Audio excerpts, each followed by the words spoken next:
There's a silent war going on inside of the war between Russia and Ukraine. Partisans behind the front lines risking everything to support Ukraine. These are the people operating in the shadows today in an area where even the slightest suspicion can lead to brutal torture and often death. But they want their story told because, according to one partisan, quote, "I want every Russian soldier who has set foot on our land to carry that paranoia with him. Suffocating, relentless, every second of every day. I want him to look at the grandmother at the market, at the bus driver, at the doctor in the clinic, at the ordinary passerby on the street, and to see in each of them his own personal destruction," end quote. So today we're joined by Ken Harbaugh to discuss his coverage of the topic in a new article in The Atlantic. Ken is a former U.S. Navy fighter pilot and president of Valor Media Network, and he was gracious enough to let me tag along with him into Kherson a few weeks back. Now, if this interview strikes a chord, I'd ask that you consider donating through the 501c3 in the description to help the Ukrainian soldiers in Kherson as they desperately need a new boat motor to maintain their current operations. More on that at the end of today's video. And with that, let's get to the conversation. All right, Ken, great seeing you again. We parted ways in Odessa, but you were talking about this piece in The Atlantic while there, so excited to get back on here and talk about it, man. Thank you so much for having me. It's great to be with you, and it's cool to have been downrange with you and to meet up like this, talking about something that I've been working on for 2 years, but you were there at the very tail end when it was all coming together. Great hanging out with you in Ukraine. I'm sure we'll go back, but this is the culmination of really several years of work on this story. It's understandable. I mean, and you broached the subject of covering the resistance while we were there, and I think I mentioned there's just very little coverage of that at baseline. Now, before getting started with some of these stories, I do want to ask, how do you present that? Like, the war is still going. There are still active resistance operations across the occupied territories. How do you walk that line in something like this of telling the story, but being careful not to burn tradecraft or sources or whatever it might be? It's a great question, and I'm so glad you asked it. And the first thing I have to say is that the Ukrainians want this story out now. They have been very hesitant over the last few years to talk about operations inside the occupied territories. But for a couple of reasons, they feel like now it is really important to get this story out responsibly. And they're not going to talk to just anybody. And I think the fact that I've spent the last couple of years embedded with well-known combat units and have a track record of being able to be trusted with those embeds, that gave them the confidence to give me access to some of these partisan cells. But one of the main reasons they want to talk about it now is that they see Russia on its back foot. And if you study the history of resistance movements, at moments like this, one of the most powerful forces you can deploy against an occupier is fear. And they want every Russian soldier to be terrified, paranoid all the time. One of the agents inside occupied Mariupol, codenamed Sestra, said, "I want that Russian soldier to carry that paranoia, that fear with him every second of every day, so that when they have an interaction with the bus driver, with the baker, with the old lady walking by their barracks with shopping bags in hand, I want them to see them as a link in a kill chain." They want that fear. The Ukrainian military, the Ukrainian partisans want that fear just permeating through the Russian occupation forces. They're also worried, though, that there is a conversation in the West, and in America in particular, that peace will have to come in exchange for territory. And the Ukrainians you talk to say that's not peace. If you look at what the Russians do in the occupied territories, if you look at Bucha, if you look at what's still happening in Mariupol, giving them part of our land is not peace. It's a death sentence for more Ukrainians. It's more torture chambers. And we want the world to know that we are fighting for all of Ukraine, not just the parts that you see in the headlines, not just Kyiv and Odessa and Dnipro. We're fighting for the occupied territories as well, because that's Ukraine and those are Ukrainians. When I think of resistance fight, I mean, the French in World War II is kind of the big one that always comes to mind. Yeah. In Nazi-occupied Europe. But you think of things going boom or trains going off the track, and I feel like we haven't seen a ton of that. It's been more information. Just this week, the SSO, Ukrainian Special Operations, put out a note saying that their resistance elements notified them when a supply or a repair train was coming in, so they hit the repair train. So it seems like a lot of this is more the information aspect and data, intel, rather than kinetic operations. Is that a safe assessment? That's the overwhelming story these days. And it didn't used to be that way. It used to be very kinetic. It also used to be really symbolic. In the early days of the occupation, just speaking about the symbolic resistance, Ukrainians used to, paint Ukrainian flags out in the open. They used to play patriotic songs through their windows or out in public. That's a guaranteed trip to the basement now. The FSB has become so repressive in these areas, and the basement, of course, is a Ukrainian euphemism for these ubiquitous torture chambers across the occupied territories. So that symbolic resistance has gone, and it's also heavily discouraged by resistance leaders. One resistance leader told me, "We need intel, not art." And he was speaking about this tendency of, Ukrainian kids in the occupied territories to tag, Russian buildings and things with Ukrainian symbols. It's not worth it. Like, what they need is intel delivered to the Ukrainian military to deliver these strikes. But some of the stories that I gathered in the course of this reporting that I wasn't able to include in the final article were about those early kinetic operations. And if I can share just one, because it's a window into the not just Please. the bravery, but the unbelievable humility of these Ukrainian partisans. I was told, this is a couple years ago now, that I had to meet this hero of the resistance. That's how he was described to me. I had to meet this guy in Kherson who had done some unbelievable things in the opening weeks of the invasion. I walk into this cafe in Kherson covered by camouflage netting because, as you know, even back then, still an omnipresent drone threat from these Russian FPV drones. And I see a guy in the corner of the cafe who didn't fit my image at all of a hero of the resistance. He was wearing like farmer's coveralls, still covered in dirt, missing a few of his front teeth. And he just kind of waved off my first few questions. He even said, I wasn't a partisan. I wasn't a member of the resistance. I got frustrated. I said, why are we talking? Why did people tell me I had to speak to you? And it came out over the course of the next hour that this guy had a farmhouse near a critical choke point that the Russians had taken, that they were now mining to thwart a potential Ukrainian counterattack. This farmer would see these Russians lay anti-tank mines by day, and at night he would throw a rope over his shoulder, belly crawl through these fields to where he remembered these mines being buried, dig them up, tie them to his back, and then crawl into the Russian positions and lay them under the Russian tanks so that when they fired up the next morning, they would blow up. And I mean, my jaw just dropped, right? And I said, how many times did you do this? And it was the only time he smiled. He said, many times. And it was that kind of kinetic resistance early on that defined the resistance, but that's gone away. And what the Ukrainian partisans are doing now is, in fact, far more lethal than strapping a mine to your back and crawling through a field at night, because they are delivering all of the intel just about for this metal strike campaign that is choking off places like Crimea. So we're seeing the effects of this right now. I mean, middle strike is leading the news in every way. The resistance is involved in some of those targets. Yes, we are seeing the very last link in a long and complex kill chain. And I think it's important to report on those last link, and you do a phenomenal job of sharing those clips of the devastation along the M14 highway. But the part that doesn't get told, the story that is hidden, is the supplying of the intelligence, a lot of which is coming from these partisans.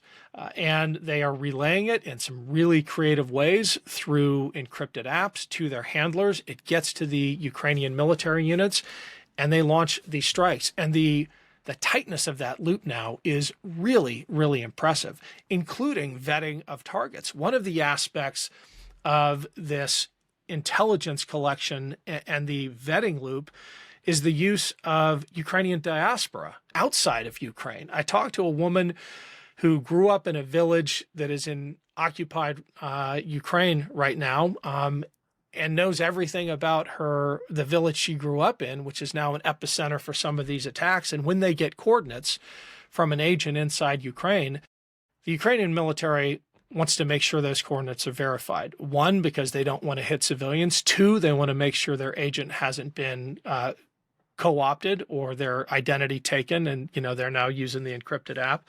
And so they reach out to these members of the Ukrainian resistance outside Ukraine, and they say, for example, we've got this coordinate for a building.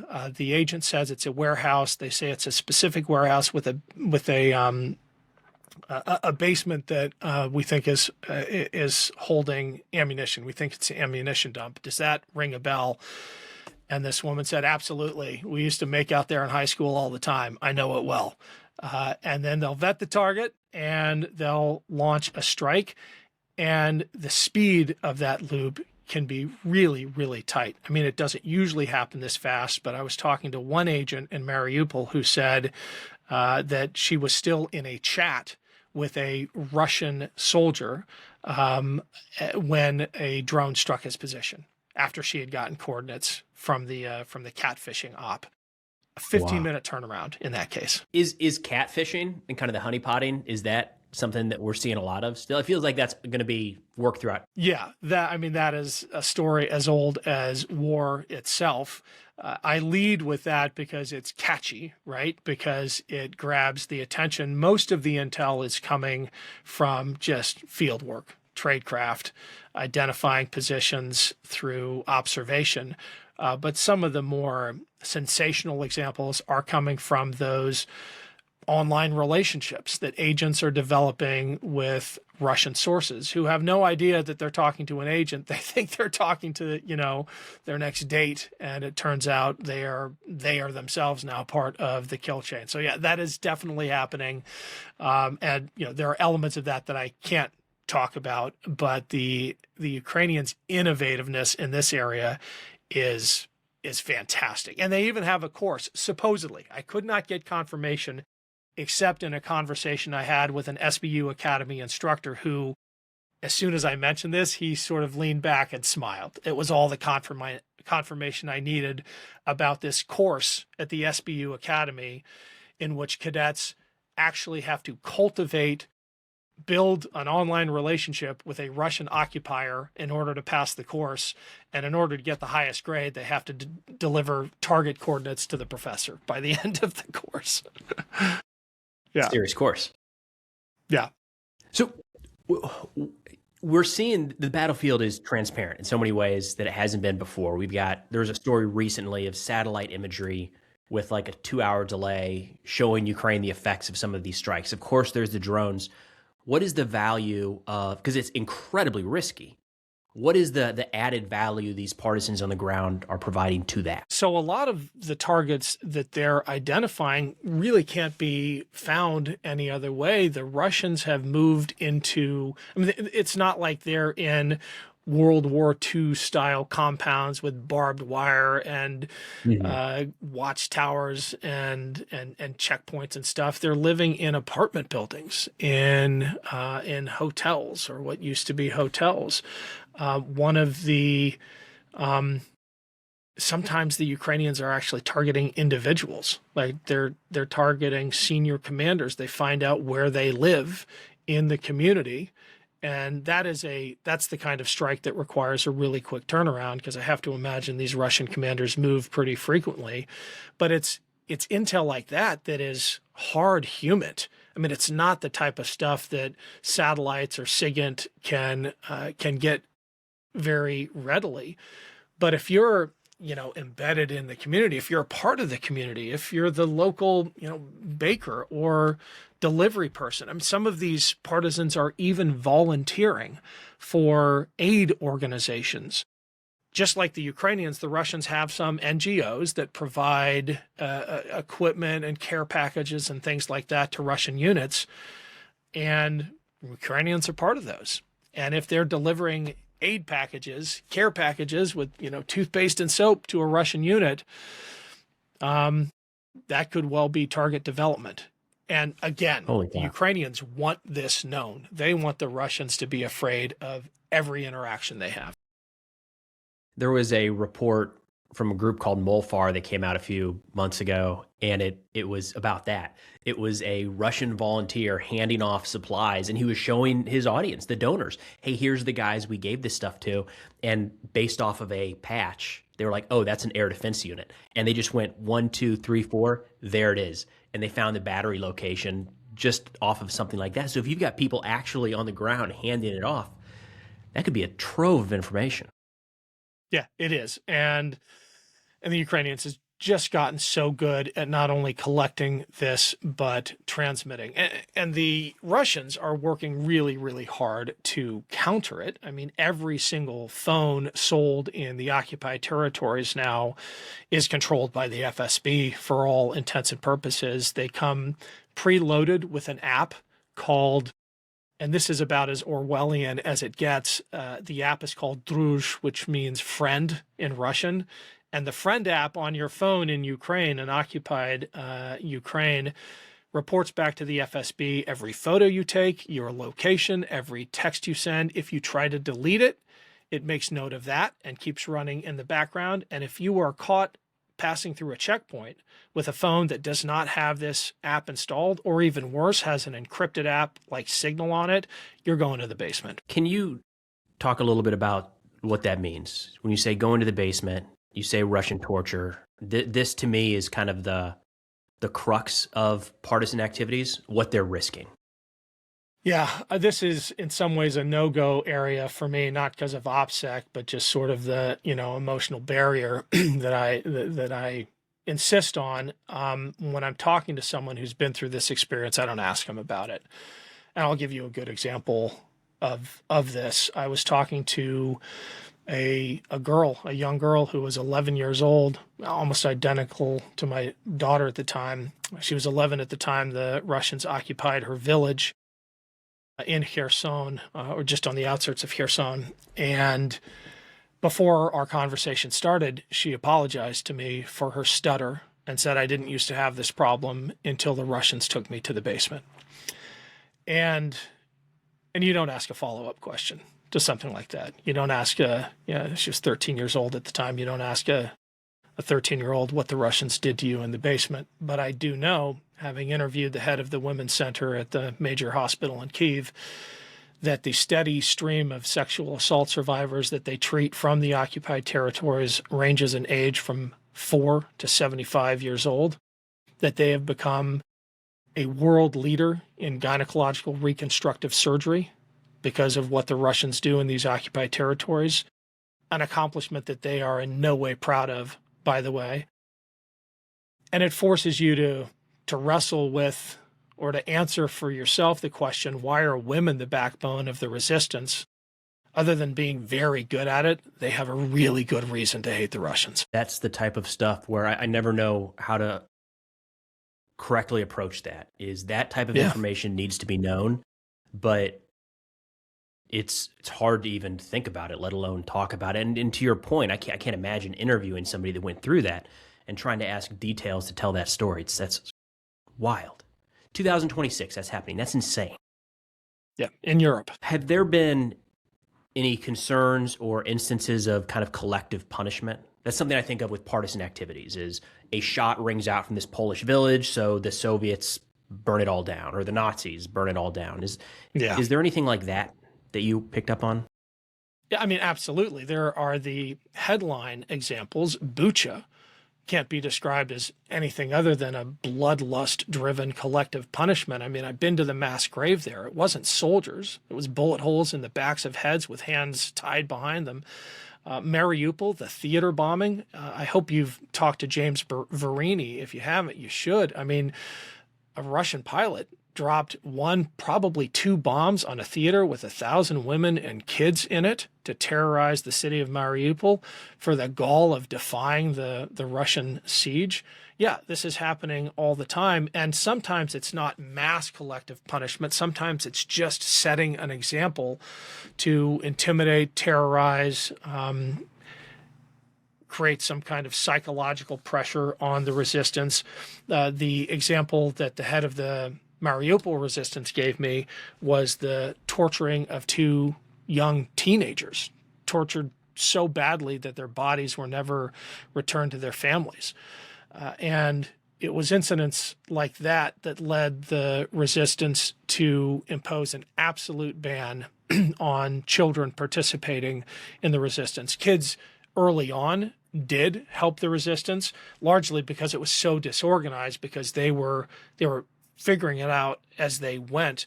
But now there is a hard and fast rule that if you're under the age of 18, you're not going to be a partisan. Worry about something else. You can be a patriot later.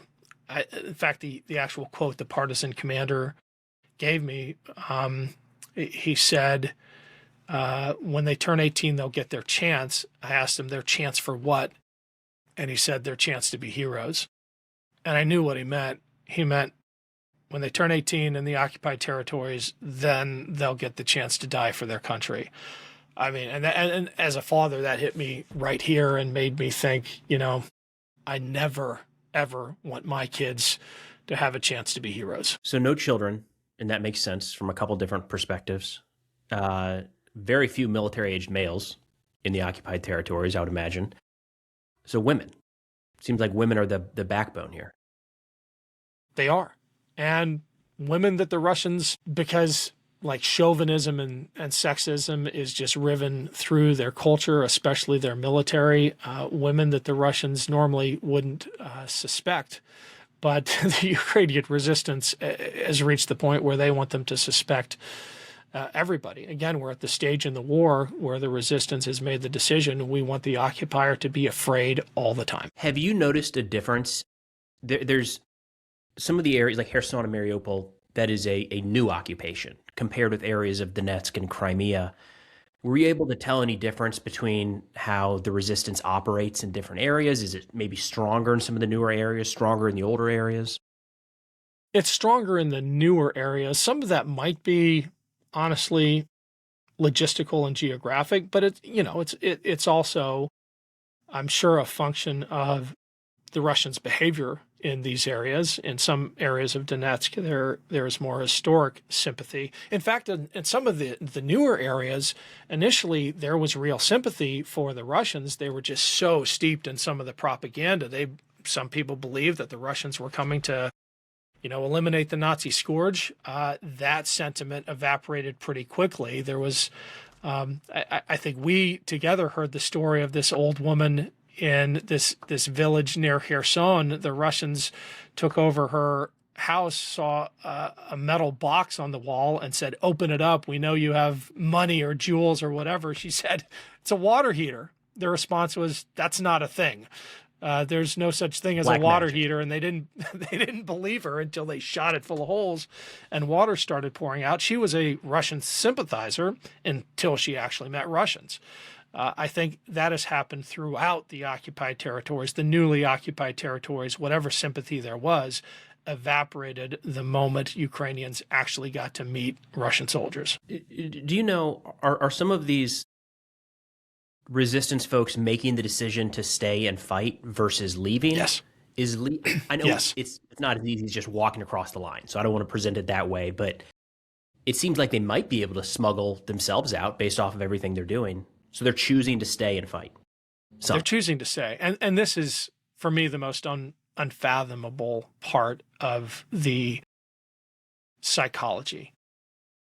Many people got out. In fact, many people who are active in the resistance are active from outside the occupied territories. All of the commanders just about are in free Ukraine.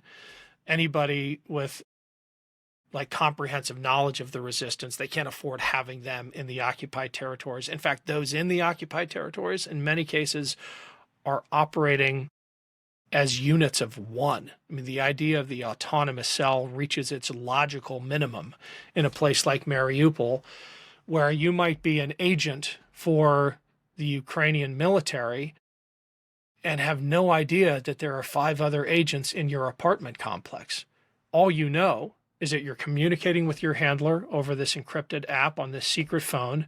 Russians are dying every day, and the network you're part of is vast, but so secretive that you can't possibly know the other members of the network. It's not like the French resistance in Paris in World War II, where they commiserated in basements over wine and coffee, right? They don't get to do that. They are incredibly, incredibly lonely. And some of them have made the decision to stay and fight. I've gotten this question before, like what drives that? And I don't have a good answer for it. I just suspect that in every population, you have the 1 or 2% who collaborate. You have a handful who, well, you have the broad middle who just, they want to stay out of it. They just want to survive. You have, a chunk, maybe 20%, who want to help the resistance, but not actively. They'll help when asked. And then you have this small sliver of the population. Maybe it's just intrinsic to who they are, that decide they're going to risk their lives. They're going to stay and fight. And I don't know what leads to that, what character traits make that person who they are. But it's not your typical, like that partisan in that cafe in Kherson. This is an old farmer. But he was one of that sliver of 1% who decided he was going to answer the call, even though no one even asked him, because his country needed him in that moment. And there are those members of the Ukrainian resistance who are doing it for no reward, no recognition. They're doing it because their country just needs them to. It's incredible. I'm so glad you're putting this story out there and making people aware of it, and can't wait until this all ends and we can hear some of the absolutely ridiculous things I'm sure that's been going on behind the front. I know folks would be interested in finding a way to support this. That's not going to be a thing. These are highly secretive organizations, but there is a way to support in that general direction. Can you tell us a little bit about the unit down in Kherson that we're working with right now? The 34th Coastal Defense Brigade is one of the only, perhaps the only unit that conducts regular operations on the left bank inside occupied territory. They do it with a river assault team that is able to cross the river and deliver troops to the other side, but they also conduct evacuations, and they are in desperate need of an upgrade to one of their motors for one of their river boats that conducts these evacuations. And I think we can put a link in the show notes or somewhere, but Valor Media is handling the donations for this unit, covering any of the admin costs. So every cent that you give goes directly to support the 34th Coastal Defense Brigade and their desperate need for this motor upgrade. Is it possible that these guys would be the ones evacuating Partisans when time came that they needed to get out? Yes. I'll leave it at that. Oh, wow. Okay. Yeah. Yes. Wow. Holy cow. Yeah. Okay. So now you mentioned that's the overlap. Yeah. They, one of the things I remember you mentioning with this motor is that the motor they have is just a little too slow. And that doesn't sound like a big deal, but when Russian drones get a little bit faster, like you just can't do anything with that. Yeah. So, since I guess this is a tactically savvy audience, I'll just paint the picture for you. When these guys are able to operate on the river, it's in typically pretty bad weather days. They're not going under clear open skies and glassy water to cross the Dnipro because they're sitting ducks in that situation. So they're going when it's bumpy, when it's windy, when it's rough, which means that they don't have a really stable platform for shooting down the Russian drones that end up finding them. And in many cases, they are really having to move fast to evacuate folks from the left side. They have minutes, sometimes seconds, to load the boat and get back out into the river. But on the way back to free Ukraine and some air coverage from their own side, they have to outrun these Russian drones. And they can't really do it with the motor they have. The Russian drones have about a 5 km/h advantage on them. So I'm trying to picture myself in one of these seats in this boat, watching this Russian drone going as fast as it can while you're going as fast as you can, and they're closing the distance second by second. And the boat is bouncing around so much that you can't shoot it down like you normally would be able to if you had a stable position, like some of the anti-drone crews I'm with. They're very good at shooting down these drones. unless you're in a boat that's bouncing all over the place. So their answer, and really the only answer, is a little more speed. And if they had just a little more horsepower in that motor, they'd be able to outrun these Russian drones without having to rely on shooting them down from an unstable platform. It's wild. It's an area that's not getting enough focus, not just the partisan activity, but also down in Kherson. So, Ken, thank you so much for your coverage of this and taking the time to chat about it today.